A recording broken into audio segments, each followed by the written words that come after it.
What's up, Deconverted Man? This is Eternal Insecurity, and I want to say that your video was definitely open, honest, sincere, warm, thoughtful.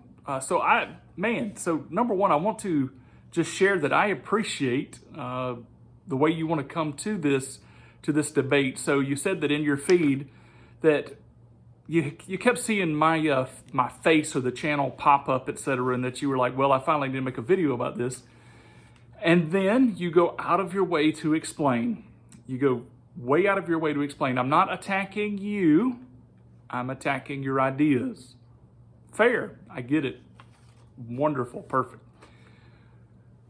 Then you go over, you actually asked me in the video, you said, or actually in a comment first, you said, what is your best video or whatnot, and let me watch that and comment on it. And then you come back and you go, hey, well, there are a lot of things that you do not understand, there are things that you do not grasp, etc.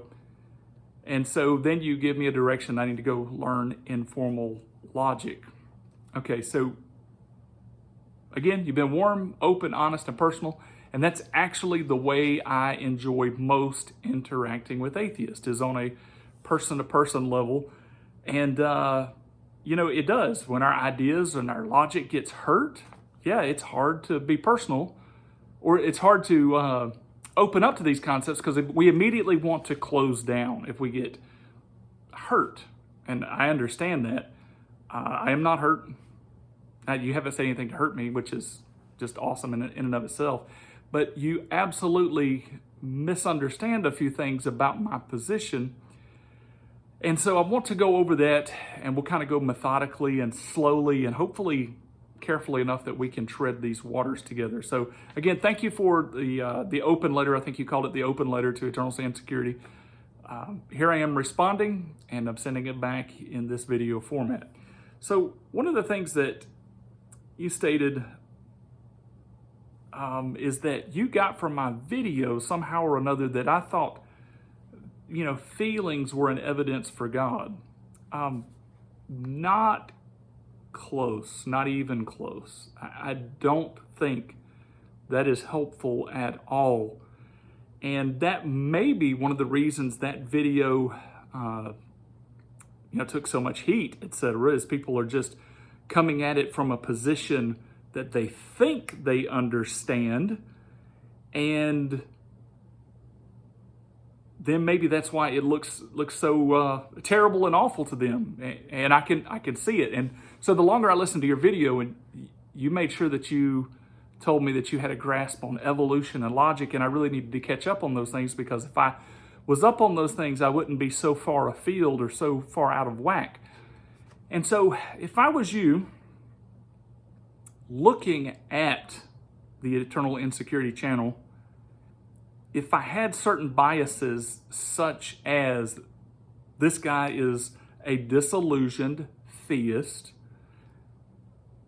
it sounds to me like he doesn't understand evolution. It sounds like to me he doesn't understand logic. I can see how you would think I'm completely lost and in the dark. But let's back off of that and take a big picture view, and that's the reason I really like your personal appeal there. Your personal approach is that we can step back and look at the big picture. So I need you to understand, I do not think at all that feelings are the evidence for God that an atheist needs to convert. That was not the point of such things. It was actually to get people to think about, if evolution is building products, and there's always this upgrade, and there's a new upgrade, and everything's getting more positive and more positive and more positive. The point of that video was that there are human beings then in the evolutionary process that might not be as developed as other human beings are, and they might actually have some sort of sensory perception that other atheists do not, or other people do not, I guess, to stay in the concept there. And that is a very valid and very logical point if you'll step back now and reevaluate it. If that's not clear enough, we shouldn't assume that all humans are in the exact same place if we believe in evolution. Again, this is me stepping from my side of the fence and coming over to your side of the fence and arguing from your position logically. So the mistake then that atheists often make is that they believe that everybody's the same. Everybody's the same. And because I know my insides, then I know the insides of other people. And so if I don't sense God, then another person can't sense God. Now, in some ways, I would stick with that framework of logic because that's kind of the framework of logic that I come from, is I do know about the internal me. So that helps me know the internal me of other people. But the problem is to be logically coherent in the atheistic system, if they are relying upon evolution, is that if you do know the internal thoughts of you and that you don't feel God, you have to make allowance that other people on the inside might be more developed than you are in the evolutionary spectrum and might be sensing God in a way that you're not or not capable of. The whole reason of mentioning the seal, the whole entire mentioning of that was just that it was another being that could sense something that you could not. And since, according to evolutionary theology, since all animals and mammals are from the same materialistic source, then I should very well know that just because a pit viper can see with heat vision, I forget what that's called, infrared, I think it's infrared. Just because they can see with heat vision doesn't mean it's not true. It just means that I don't experience it. And maybe we're divorced in this long evolutionary chain, but that doesn't make it not so. But that's the argument. That's the actual atheist argument, is that you can't know God by feelings because I can't know God by feelings, at least in one sense. Another sense is that just because you have emotions doesn't make something true.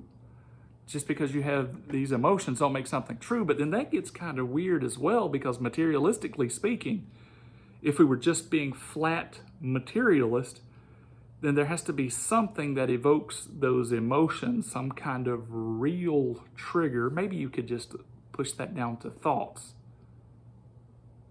I could see that angle if you want to just totally reduce it to thoughts. But the problem again here is that as an evolutionary atheist, you really don't know if someone else is sensing God or not, and so you can't really call them liars for doing so, or can't rule it out of your mind that they're not because you're not. That's not logical. And I wouldn't put it in the category of feelings, because as a Christian myself, I'm telling you that the feeling of God is not like your other feelings. And the only reason we would use the term feeling is because there's really no other way or wording to describe it, but it is not like bodily chemistry feelings. It's a different caliber of feeling. So the seal application there stands. It is logical. But let me back off a little bit more, because I think during some of our conversation, I was asking the question, what is the groundwork for logic? And you assumed, and I'm taking this from the intent in your voice. I'm taking it from the intent in your voice. Again, we're not attacking here, and we have to make certain assumptions about the wording and the selection of how people are saying things and their emotional input into something. And surely you know that we do this. I know that you know that we do this. So when I ask the question, what is the foundation of logic, or why do we need logic, etc., it's not because that I'm not familiar with logic. It's because I was wondering, are you familiar with the background of logic? Have you thought through that? Like, have you really spent time thinking about that? I'm going to go ahead and warn as well that if my video camera here runs out of footage, that I will try to finish this video up at another time. I made space for it, but I still have a lot of old videos on here that it might interfere. But you mentioned that I didn't have a good grasp of logic, and maybe I don't have a good grasp of evolution. Let me back off and clarify this. Evolution is one of the simplest and easiest concepts for any of us to understand. All it means is gradual change over long periods of time, this positive mutation over a long gradual period of time. So there's not a hard grasp there to understand. What is a hard grasp to understand is how we believe in that when there's these long, enormous gaps of no evolution happening with frequency that kind of points out that it's not the case. But I'm not here to argue evolution in general. What I was pointing at is that I do understand the evolutionary process. And somebody might put it in a little different words than me, but I understand it. It's the circumstances, the environment around us, our coding, our genetic makeup currently, etc., that goes through gradual changes, and it eliminates bad features and gives us positive features. I understand the theory. The reason I was asking about the logic and evolution, I want you to take those two topics for a second. Logic, evolution, take those two concepts, and now I want to ask the question, where did they come from? We have to back off of that. I could come to your side of the fence again and ask about evolution, or not evolution. If you believe in evolution, then you have to know that, logic and the concept of evolution, both of these concepts are evolved human concepts. They're evolved human concepts.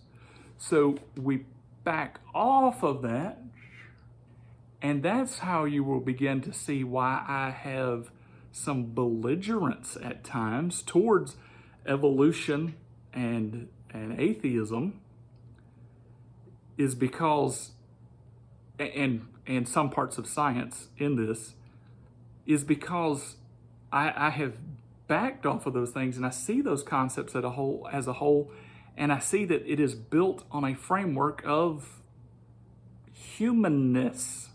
I would say a framework of human opinion, but we know there's more data in it. We know it has been selected and refined data. But as a man, I choose my intellectual right to challenge any man on any topic and to be explorative. And in that vein, I have talked with actual scientists.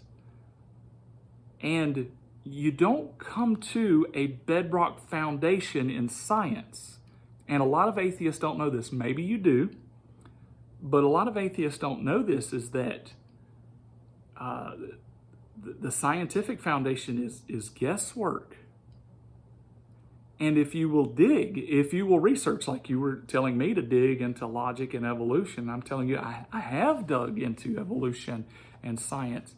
And if you dig far enough, you get to the Bayesian framework, the statistical framework of first guesses. Yes, first guesses. It is a foundation of faith.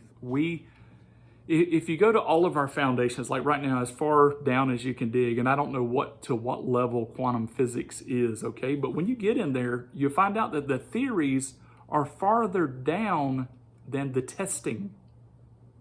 There's a reason for this, because we're guessing about what is next, and a lot of times we test and we test and we test until we find something. But the bottom layer is guesswork, and all the time, because of popular science, because of the money that can be made off of pushing science, etc. Science is pushed about as a totally fact-based system that is incontrovertible and flawless. And real scientists know this is not the case. Real scientists would say, we're pretty certain of this for now.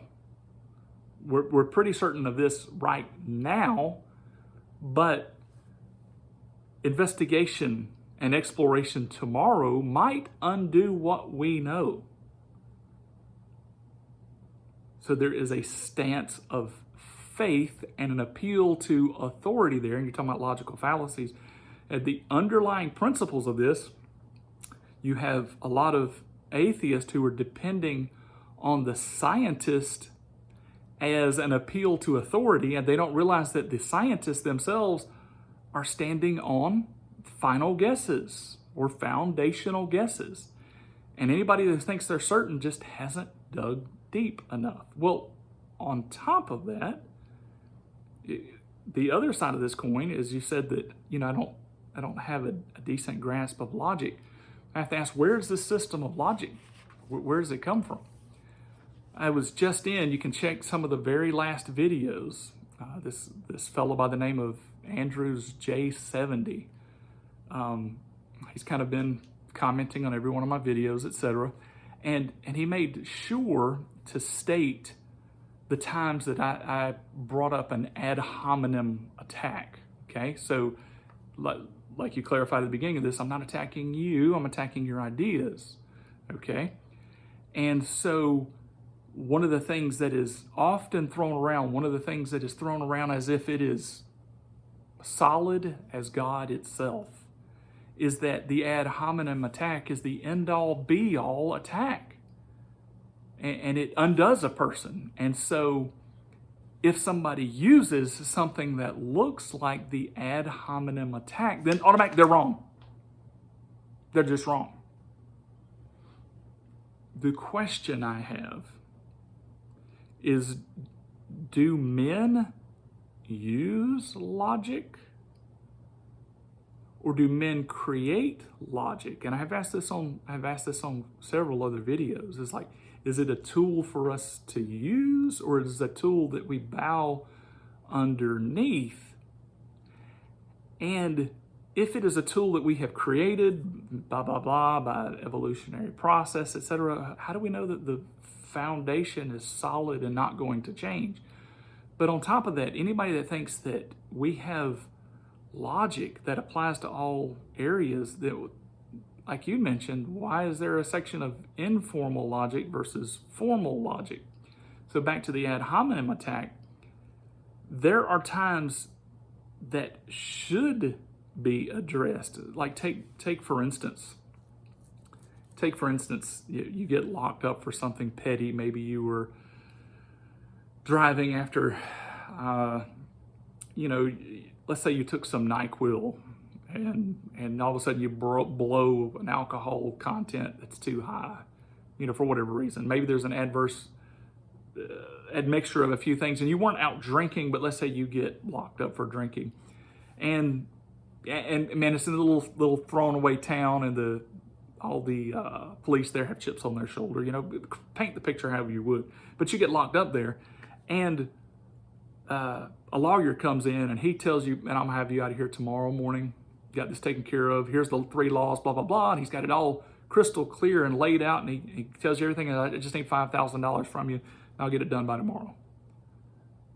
You're like, well, I make a few phone calls first. And the lawyer goes, okay, well, I got an hour to kill. I'll be out here taking care of some of the other inmates, and then I'll be back. And as you leave, then your cellie goes, are you talking about the lawyer with the shiny boots? You're like, yeah, he got white shiny boots. Oh, don't use that guy.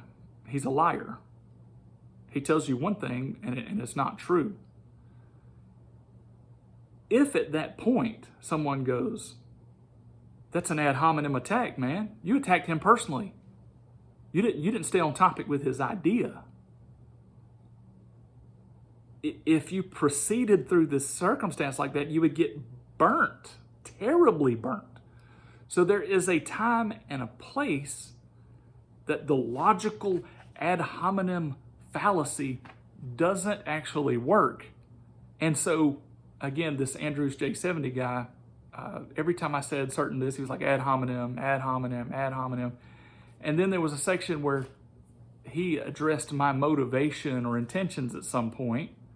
And when he did that, I was like, well, why are you now using the ad hominem attack? Just because something is labeled as a solid rule and fact of logic doesn't mean it fits all sections of reality. Only proper application can actually tell that. And so that's one of the reasons I don't have any kind of handcuffs binding me to some man system that they create. Just because somebody says this is the end all be all doesn't mean it is. Just like saying informal logic is an appeal in itself to authority that is faith-based. I hope you'd rewind that and just think about that for a moment. Okay, so I'll read through these comments real quick. I need my glasses to deal with some of the rest of this. I don't think that matters. Oh, I do not necessarily disagree with evolution just because of my religious standing. Not at all.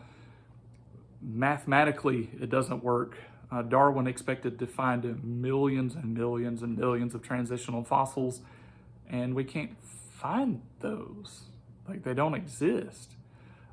We find a soft tissue in dinosaur bones that is supposed to be 60 million years old, and soft tissue and red blood cells can't last that long, and yet we're finding more and more of that. Watch. They will revamp the science and stuff based on that. We find, we just found the Methuselah star that was 60 billion years old by the average lighting charts. They're like, oh my goodness. And the, what do you call them? The cosmologists were forced to back off of that and revamp their figure. Like, you can't tell everybody this is 60 billion years old because we know the universe is 14 billion years old. Do we want actual data, or do we want a system that's already been whatever?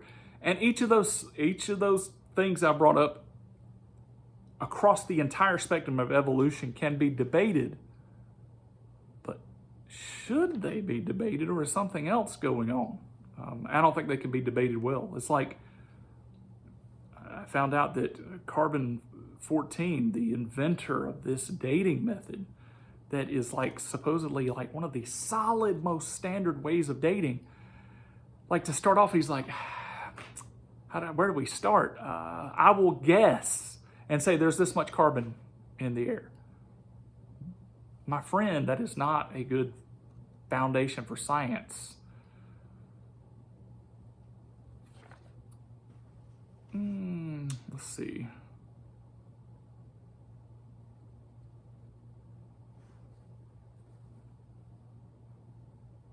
Said it's not hard to learn informal logic. I'd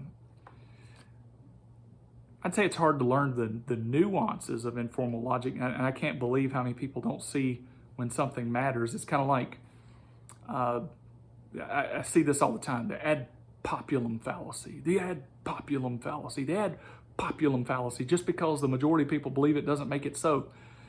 Technically, that is correct. That is right. But then scientifically speaking, we go with majority figures on a lot of things.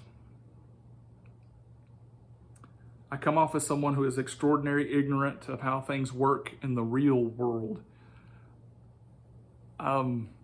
If we start with the assumptions that evolution is absolutely solid, and the assumption that logic is a proven perfect system, if we start with that, anybody that takes the freedom to say otherwise, I'm sure they look pretty foolish, and I'm willing to look foolish. That's okay, but I do know better. I do know where these systems begin to fall apart. You mentioned the seal being a bad analogy. No, it's not. As I said, if you want to address the particulars of that, earlier in this video, I mentioned how it's a progression. Anyway, I don't have to go through that again. Okay, it's not proof because it's not logical. Oh, and at the very end, one of the things that you mentioned is stay skeptical.